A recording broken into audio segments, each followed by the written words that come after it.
Hi, I'm Kelly Shute, pediatric occupational therapist. Today, we are going to talk about temper tantrums and theology of the body. And what in the world do temper tantrums have to do with theology of the body? And isn't theology of the body talking about sex? So, what do sex and temper tantrums have to do with each other? We're going to talk about all that today. I'm so glad you're here. I'm Kelly Shoup, pediatric occupational therapist. I'm a parent coach and mother of three. First, I want to give you just a little bit about me. So I have been in the child parent coaching realm for a long time. And then I also have 3 teenage kids, so I'm in the trenches every day with everything that goes on with being a parent to multiple genders, different ages of kids and all the stuff. So I can relate to you because I'm a parent like you, but I also have a different lens in my occupational therapy background, training, school, licensing. And that is what makes me unique in how I coach parents in regard to their kids and also how I work with kids. So an occupational therapist is not somebody who helps you find a job, who helps you find, income. I don't do resumes. I'm not helping you with applications. That is not what occupation means for what I do.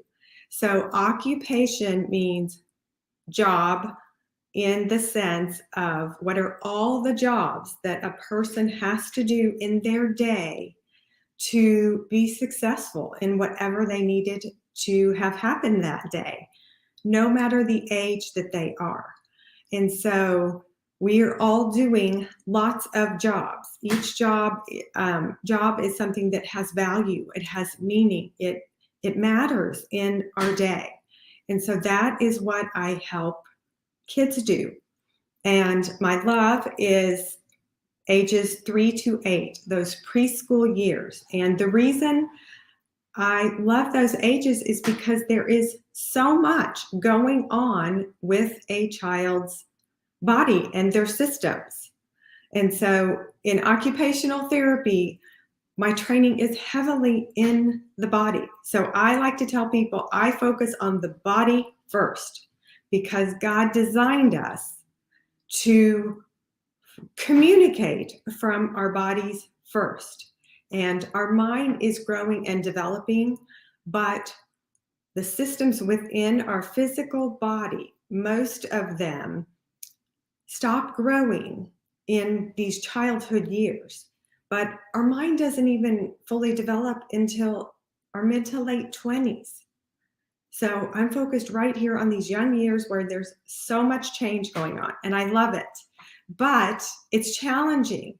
And the challenge for me is just helping you parents understand what this strange, annoying, bad behavior is actually saying. And when I coach parents to understand just even the teensiest little bit about what all the systems of the body are saying, you parents do an incredible job of quickly seeing the clues like, okay, now I see what's going on. My child did not feel safe in that situation. No wonder they ran out of the room or whatever their behavior was. So that is what I do. I absolutely love it. I am here to help make parenting easier, give you, a different way to look at it. That again, your child isn't misbehaving. If your child is melting down, having a tantrum, having an outburst, they are trying to communicate something to you through their body. And that's what I want to help you do. So in regard to theology of the body, my work with parents and coaching and kids, all of it perfectly aligns with JPII and his central theme of theology of the body.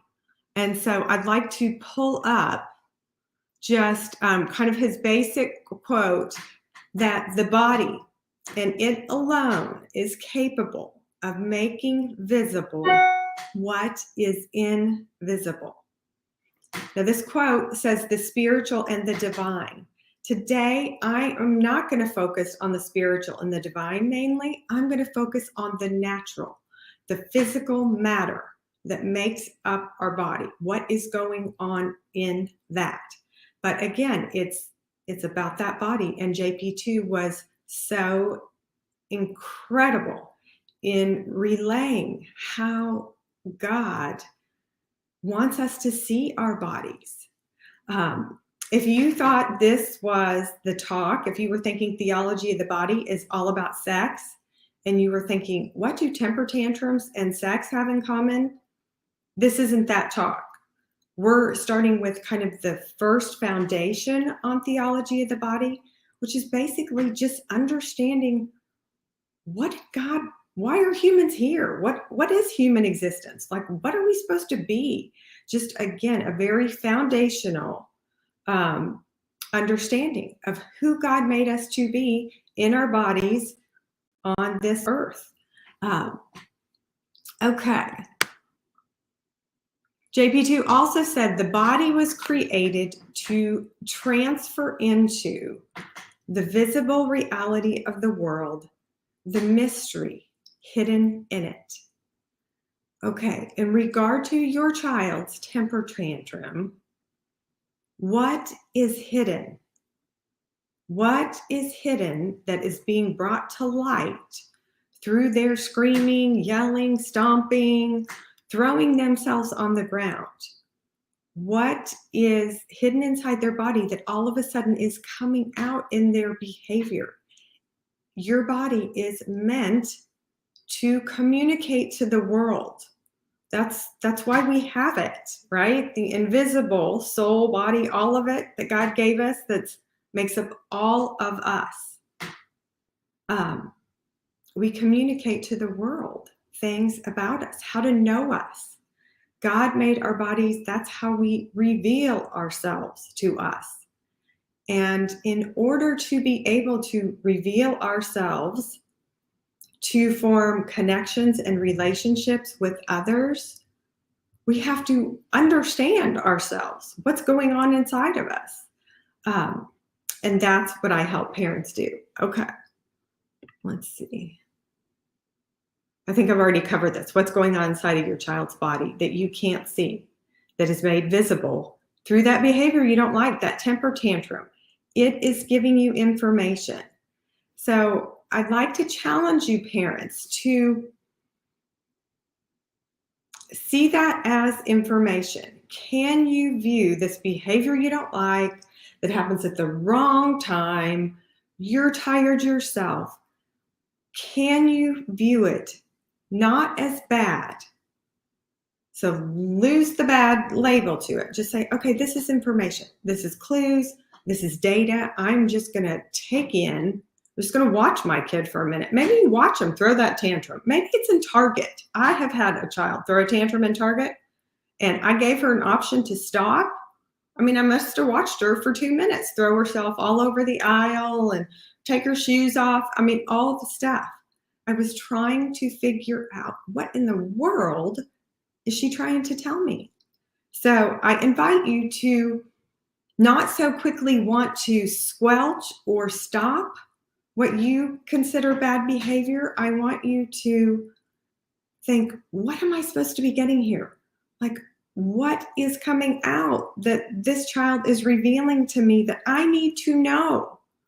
And you do need to know it, because in a temper tantrum, your child is communicating something, and they need help, they need assistance, they need support. There could be something that's going, an alarm going off inside of their body that you can't tell on the surface just looking at their skin and the outside of them.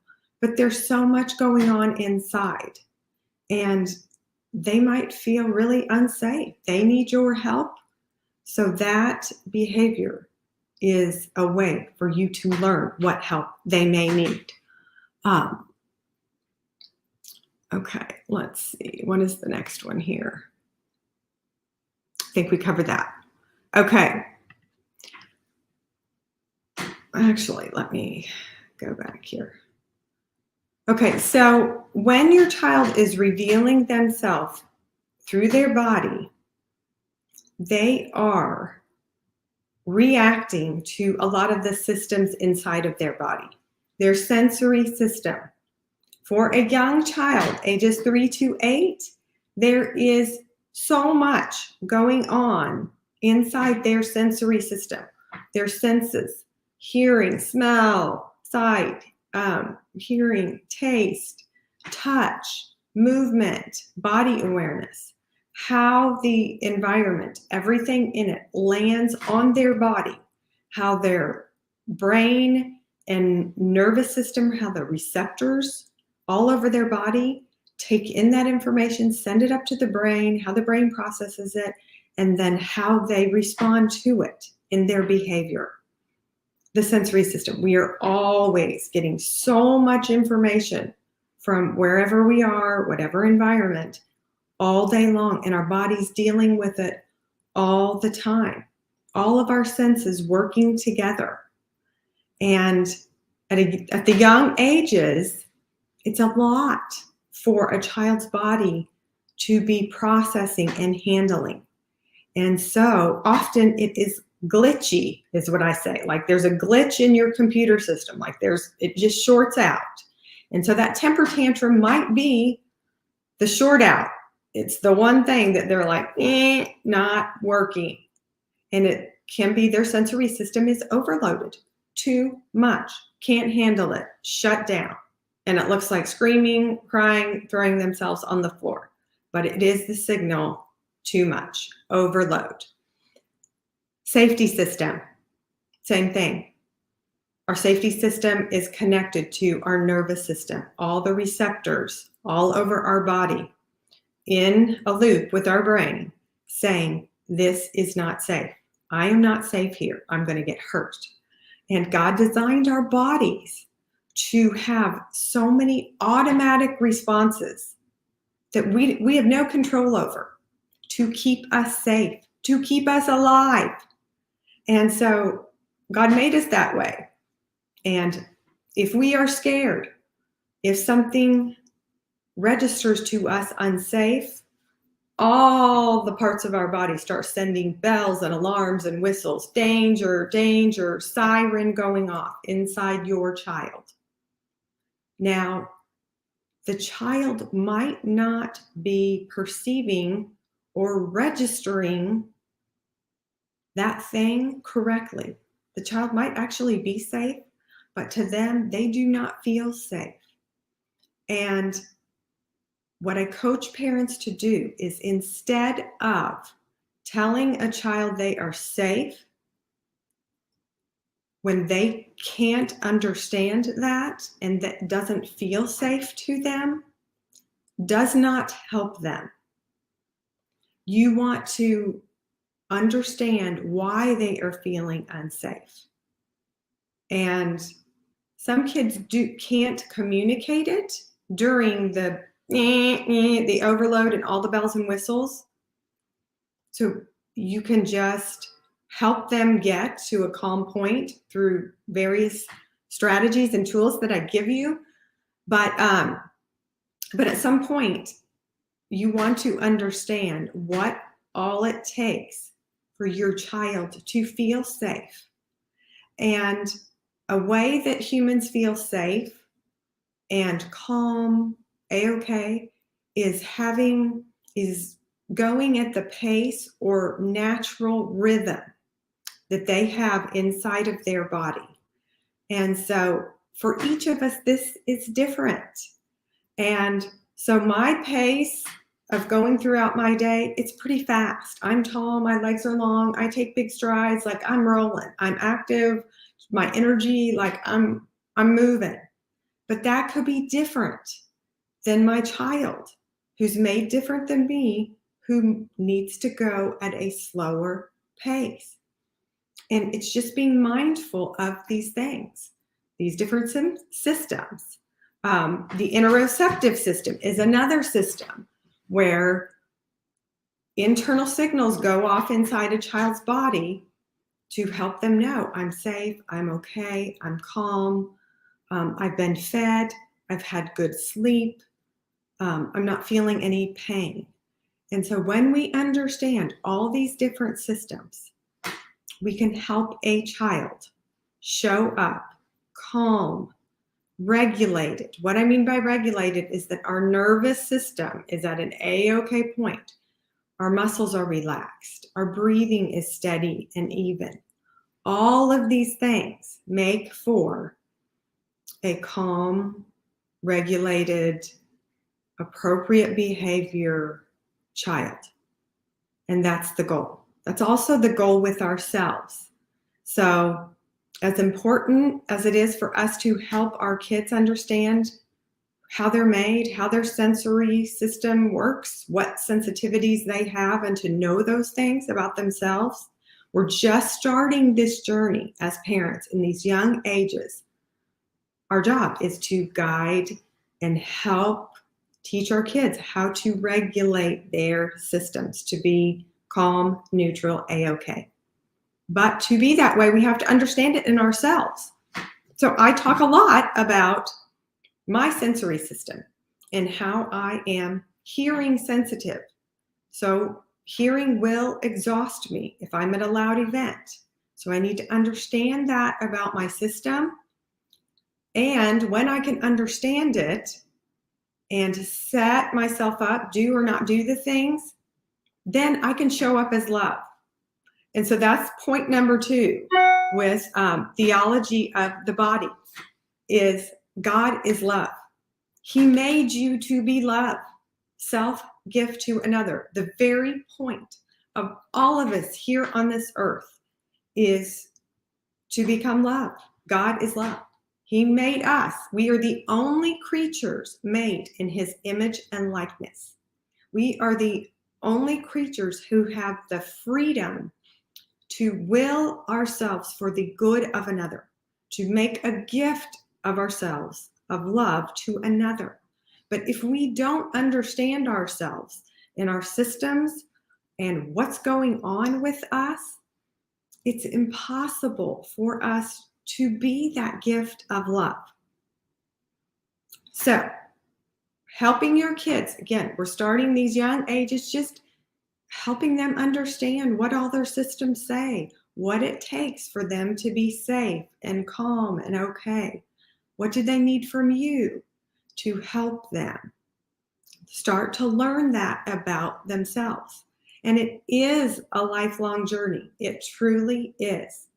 And parents, as adults, we are self-regulating, self-mastering, being self-recollected to show up in a calm, neutral, A-OK point at your job, at church, with your family, at the Easter egg hunt, at all of the things, at the soccer game, everything that you do, you have certain behaviors and things going on inside your body that you're doing or not doing to keep yourself calm, A-OK, able to engage, listen, connect with other people.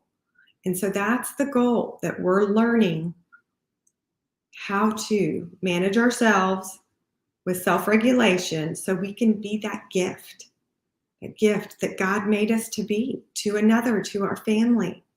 But we can't be that gift to give to others if we don't understand ourselves and if we are unable to help our kids start to get that at these young ages. Okay. I apologize. I had to make some notes. I love all of the theology of the body stuff. It is, but gosh, it's a lot. JPII was just incredible. All the stuff he presented to us through that.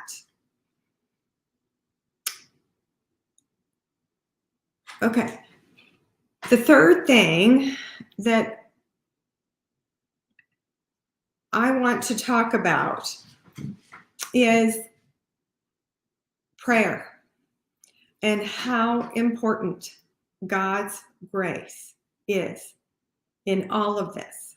Understanding our kids, and knowing, being able to understand the invisible in them that is coming out in the visible behavior, but God's grace. And St. Thomas had a quote. What did I do with it? Let's see. Okay, I love this quote by St. Thomas that says, grace does not destroy nature, but perfects it. So our bodies are natural. We're in the natural, physical matter of our bodies. But we need that grace that comes from God, that grace that is the change agent. If I am going to parent well and understand my own systems in my body and how to regulate them and show up A-OK calm, I have to have the grace to understand it better than I normally do. I have to have it for my child too. And so JPII said that living the theology of the body, there are three most important key areas: prayer, the Eucharist, and confession. And so today I'm just going to talk to you about prayer. Now, I can tell you for myself, the Eucharist and confession are so incredibly vital to me. Daily Mass has been a part of my world for years. At the moment, it's not happening every day, but several times a week. That living presence inside of my physical body gives me grace to love and be more of a gift than I ever could without it. Confession, I go to confession every 2 to 3 weeks probably. And but today, prayer. We're just going to talk about prayer because I want you to pray. I want you to invite the Holy Spirit, invite God's grace into all of your parenting. And you have time when the alarm goes off and you're pulling back the sheets to have it be a very quick prayer. Like, God, help me with these kids today. I'm going to need it.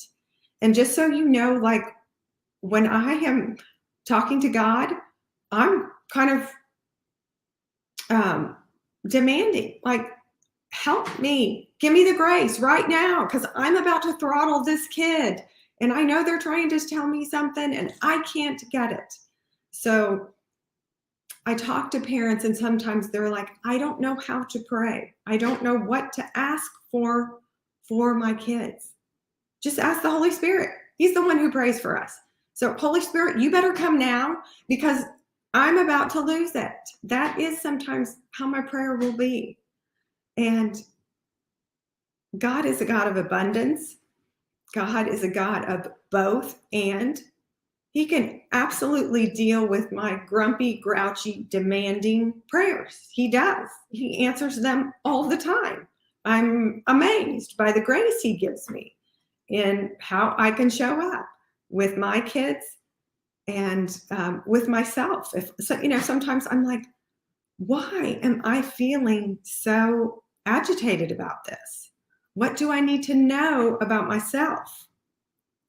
Why am I so agitated? What's going on? What do I need to know about myself so I can understand myself, so I can be a gift of love when I go pick up my kids? I want to love them. That's the whole point. The whole point of being here. Love. God is love. We are to be love.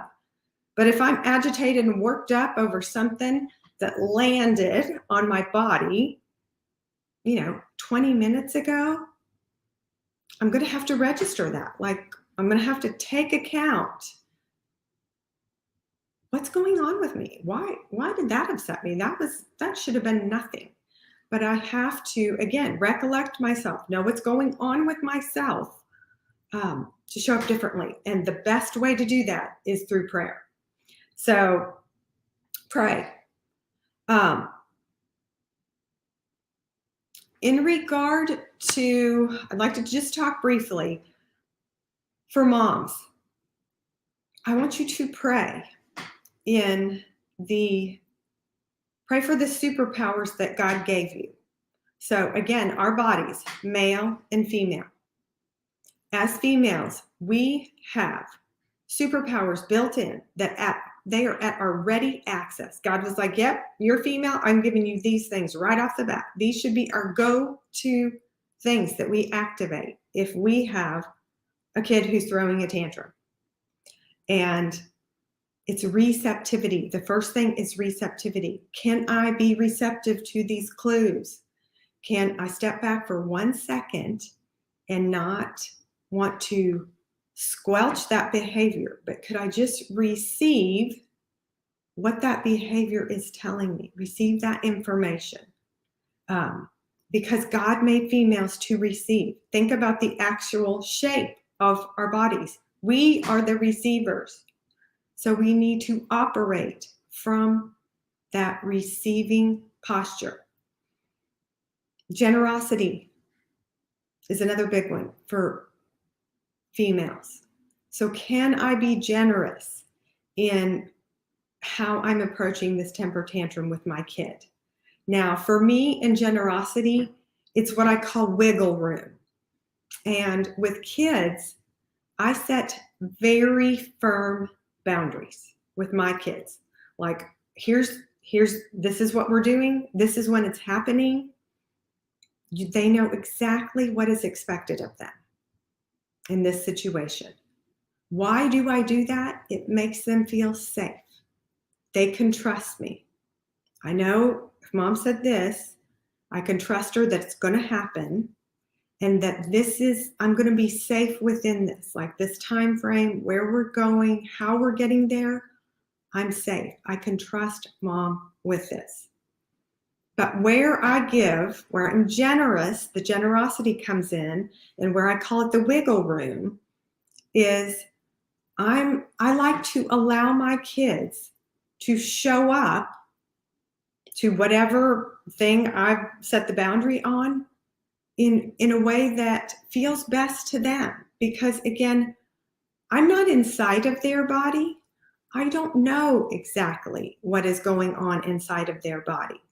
Their behavior is constantly communicating to me, but I like to give my kids the opportunity to be independent, to try to manage themselves and what all they've got going on inside of them, their schedules, their friendships, their hormones, their temperament, their personality, their test that's coming up tomorrow. So, for chores, they know what is expected of them every week for chores. But I like to give them wiggle room. Whatever their day is, it doesn't have to be done on a Tuesday at 5:00. I'm not controlling and wanting compliance for them. I'm just saying, here's the deal. We got to have everybody contribute to our family. We got lots of jobs to do. Please help. This is how you can help contribute. And that wiggle room allows them to do it based on whatever they've got going inside their body. And so I coach parents a lot, and please allow your kids the ability to try to have recollection of what all's going on inside their body in their world and still show up for you. Yes, it could just be taking out the trash. No, don't tell them it has to be done right this instant. Ask them, would you please take out the trash, this evening? That gives them a time frame, but then they can know what's going on inside of them and what works with them, what they're playing with, what else they have to do. And then that gives them the opportunity to start managing themselves, understanding how they show up. And again, we're showing up, growing. The goal is to get to holiness. The goal is to get to love, to be a gift of love to others. And so that's how you can help them. Okay, thank you so much for joining today. If you liked what I said, if you have any comments or questions, you can find me on Instagram at Kelly K. Shoup. Please let me help you if I can. In the notes below, you can book a coaching call with me. I also am going to link in the notes below it's a brief document of me helping coaching a mom in a specific situation with her son. And I would like for you to read through that if you're interested. What does working with Kelly look like? What does coaching look like? What in the world does occupational therapy in the coaching look like? Do I really need that? That sounds really serious. I'm not sure I do. And again, that occupational therapy background is what I bring that is different than a lot of parent coaches. And the other thing that I bring that is different is, I've been doing this for 20 years, and there are lots of parents speaking about parenting, but I don't know that they have the vast knowledge of so many different kids, hundreds of families, different schools, different situations, different amounts of siblings, different dynamics. And so all of that I bring to help parents make your parenting easy, stress-free, fun, enjoyable, loving. Let me help you. Thank you so much.